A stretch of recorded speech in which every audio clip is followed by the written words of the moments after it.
बिस्मिल्लाहिर्रहमानिर्रहीम। I am Sufiyan from the readers. Lecture number 7 है। आज हम चैप्टर 12 के न्यूमेरिकल्स सॉल्व करेंगे। 12.1 है। टोटल न्यूमेरिकल्स हमारे 12.1 से लेके 12.5 तक हैं। इसके अलावा आज हम करेंगे 12.8 वाला और 12.10। 12.1 है an object 10.0 cm in front of a convex mirror form an image 5.0 behind the mirror। इसमें एक ऑब्जेक्ट दिया गया है। ऑब्जेक्ट का जो डिस्टेंस दिया गया है वो 10 cm है। ऑब्जेक्ट डिस्टेंस को हम शो करते हैं p के साथ, तो p is equal to 10 cm है। अब कन्वेक्स मिरर है और इमेज जो बनता है वो है 5 cm बिहाइंड द मिरर। मतलब इमेज जो है उसको शो करते हैं क्यू के साथ। जो बनता है Q is equal to -5 cm। ये माइनस इसलिए होगा कि ये जो इमेज बन रहा है ये वर्चुअल है, मिरर के पीछे बन रहा है, इसलिए ये वर्चुअल इमेज लिखा गया है। हमने फाइंड करना है what is the focal length of the mirror. हमने फाइंड करना है फोकल लेंथ। सोल्यूशन में आते हैं। फॉर्मूला है हमारे पास है 1/f is equal to 1/p plus 1/q। Value put करते हैं। 1/f is equal 1/p, p की वैल्यू 10 है, प्लस 1/q, q की वैल्यू -5 है। अगले स्टेप में क्या होगा, 1/f इज इक्वल टू 1/10, ये प्लस और ये माइनस, प्लस माइनस माइनस हो जाएगा 1/5। उसके बाद आपने 1/5f इज इक्वल टू 10 और 5 के एलसीएम लेना है। एलसीएम लेके निकलेगा ये 10। तो किस तरह इसको सॉल्व करना होता है स्टूडेंट्स, इस 10 को इस 10 पे डिवाइड करना होता है।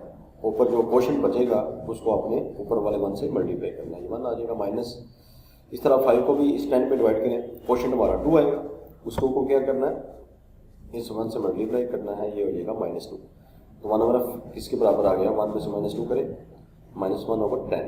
क्रॉस मल्टीप्लाई करें, f मल्टीप्लाई होगा -1 से और 1 मल्टीप्लाई होगा 10 से। -1f इज इक्वल टू 10 और f किसके बराबर आ जाएगा, -10 सेंटीमीटर।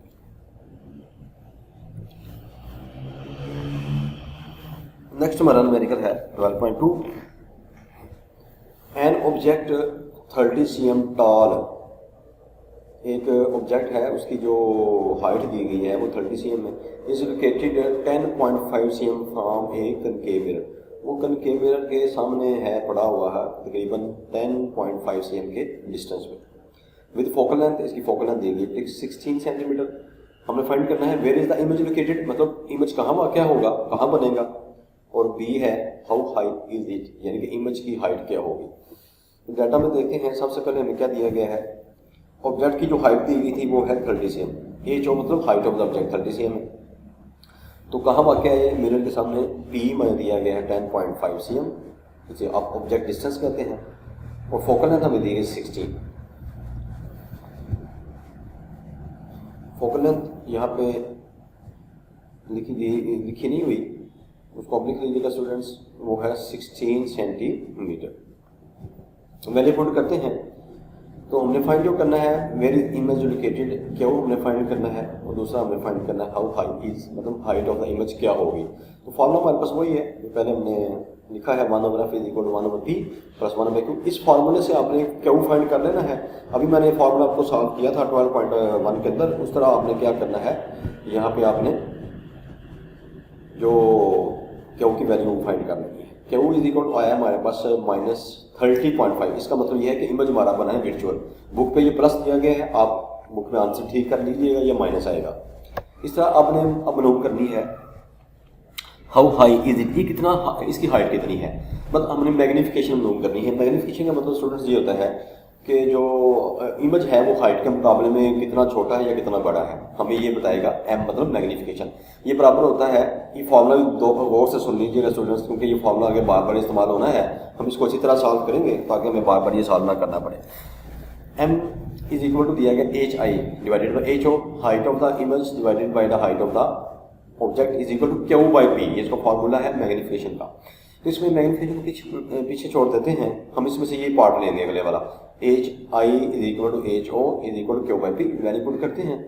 hi हमने क्योंकि फाइंड करना है, ho की वैल्यू दी गई है 30, q अभी हमने मालूम किया है, उसकी वैल्यू आई थी -30.5। लेकिन जब आपने मैग्नीफिकेशन फाइंड करनी होती है तो माइनस को अपने किस में कन्वर्ट कर देना होता है, प्लस में। ये क्यू क्या हो जाएगा, प्लस 30.54 और पी की वैल्यू है जो दी गई है डाटा में, जो डाटा में दी गई वो है 10.5। अब हमें एच आई फाइंड करना है, तो 30 इधर क्योंकि डिवाइड होता जाके मल्टीप्लाई हो जाएगा, इसको स्टूडेंट सॉल्व करने आप सॉल्व करके हमारे पास आंसर आएगा 87.26, मतलब ये हाइट ऑफ द इमेज है। अब हाइट ऑफ द जो इमेज है वो याद रखिएगा students, height of the object से ज़्यादा है, मतलब जो इमेज बनेगा उसकी हाइट ऑब्जेक्ट से क्या हो जाएगी, ज़्यादा हो जाएगी। 12.3 है an object and its image in a concave mirror are of the same height yet inverted. एक कहता ऑब्जेक्ट है और जो उसका इमेज बना है उन दोनों की हाइट क्या है, सेम, मतलब ऑब्जेक्ट और उसका जो इमेज बना है दोनों की हाइट क्या है, सेम है, लेकिन येट इन्वर्टेड, लेकिन उल्टा बना है image. When the object is 20 cm from a mirror, मतलब जो पी आपको दिया गया है वो है 20 cm। What is the focal length of the mirror, हमने फोकल लेंथ फाइंड करनी है। तो सबसे पहले मुझे दिया गया वो है, हमें ऑब्जेक्ट डिस्टेंस क्या दिया गया था, पी है 20 cm। मैग्नीफिकेशन का फॉर्मूला पहले पढ़ चुके हैं, H I divided by H O is equal to Q by P. अब क्योंकि मैग्नीफिकेशन में उन्होंने बताया हुआ है कि जो हाइट ऑफ द इमेज है और जो हाइट ऑफ द ऑब्जेक्ट वो बराबर है। जब स्टूडेंट बराबर होती है ना, तो याद रखिएगा क्यू बाई पी किसके बराबर होता है, 1 के। जो हाइट क्यू की ली जाएगी वही पी की ली जाएगी, मतलब क्यू बाई पी दोनों का डिस्टेंस जो होता है क्यू का भी मिरर से या पी का मिरर से वो सेम होगा। अगर क्यू और पी सेम है और यानी कि मैग्नीफिकेशन अगर 1 बन रही है तो उसका मतलब ये होगा क्यू और पी दोनों आपस में क्या होंगे, ये बराबर होंगे। इसका मतलब अगर पी की वैल्यू 20 है तो इस हिसाब से, क्योंकि क्यू और पी बराबर है इसलिए क्यू की वैल्यू भी 20 आ जाएगी। अब हमने फाइंड क्या करना है, इसमें फोकल लेंथ फाइंड करनी है। बाकी स्टूडेंट वही फॉर्मूला है जो हमने पहले इस्तेमाल किया है, उस हिसाब से आपने इसमें से क्या करना है, फोकल लेंथ फाइंड करनी है। तो फोकल लेंथ हमारे पास आई है 10 सेंटीमीटर। तो ये क्योंकि जो मिरर है हमारा कनकेव है, तो कनकेव मिरर में स्टूडेंट्स याद रखिएगा फोकल लेंथ हमेशा प्लस आती है 10 centimetre. 12.4 find the focal length of the mirror, हमने फोकल लेंथ मिरर की फाइंड करनी है। That forms an image 5.66 cm behind the mirror, मतलब ये इमेज बन रहा है हमारा वर्चुअल 5.66 cm एक इमेज बना है, लेकिन मिरर के पीछे बना है। और फैन ऑब्जेक्ट प्लेस एट 34.4, मतलब इसका जो ऑब्जेक्ट डिस्टेंस जिसे पी आप कहते हैं वो है 34.4 cm in front of the mirror, mirror के सामने। इज द मिरर कनकेव और कन्वेक्स, हमने फाइंड करना है कि ये मिरर कनकेव है या कन्वेक्स है। हमें क्यू जो यहाँ पे दिया गया है इमेज डिस्टेंस वो है क्यू 5.66, क्योंकि ये वर्चुअल बना है, बिहाइंड बना है मिरर के साथ, ये इसमें माइनस में चला जाएगा। पी हमें दिया गया गिवन है 34.4 cm, हमें फाइंड करनी है फोकल लेंथ। तो फॉर्मूला स्टूडेंट वही है जो अपने पहले फाइंड किया, इसमें बार बार वही फार्मूले इस्तेमाल होंगे, ईजी है ये बहुत ज़्यादा, तो वही फार्मूले बार बार इस्तेमाल हो रहे हैं। तो आप आपने क्या करना है कि इस हिसाब से आपने इसकी फोकल लेंथ फाइंड कर लेनी है। ये फोकल लेंथ हमारे पास आई है नेगेटिव। नेगेटिव का स्टूडेंट्स मतलब ये होगा कि ये जो मिरर है आपका कन्वेक्स है, क्योंकि कन्वेक्स मिरर की फोकल लेंथ हमेशा नेगेटिव होती है और कनकेव मिरर की फोकल लेंथ हमेशा नेगेटिव होती है। 12.5 है an image of a statue appears to be 11.5 cm behind a concave mirror with focal length. यहाँ पे एक इमेज दिया गया है, क्यों मतलब हमें दिया गया है 11.5 cm और मिरर के पीछे बना है, मतलब वर्चुअल है। क्यों कितना है 13.5। Find the distance from the statue, मतलब हमने पी फाइंड करना है। एफ दिया गया फोकल लेंथ 13.5। अब क्योंकि ये कनकेव मिरर है लिहाजा ये पॉजिटिव रहेगी, क्यों माइनस आ गया 11.5 क्योंकि ये इमेज हमारा बना है मिरर के पीछे, वर्चुअल हो गया, तो पी में फाइंड करना है। उसी तरह स्टूडेंट आपने पी फाइंड करना, उसी फॉर्मूले से जैसे आपने पहले फाइंड किया है, उसी फॉर्मूले से आपने यहाँ पे आपने पी भी फाइंड कर लेना है। P is equal to 6.21 cm। इसका आंसर मेरा ख्याल शायद बुक पे ठीक ना हो, वो भी ठीक कर लीजिएगा, तो ये आंसर ठीक है कनकेव मिरर के हिसाब से।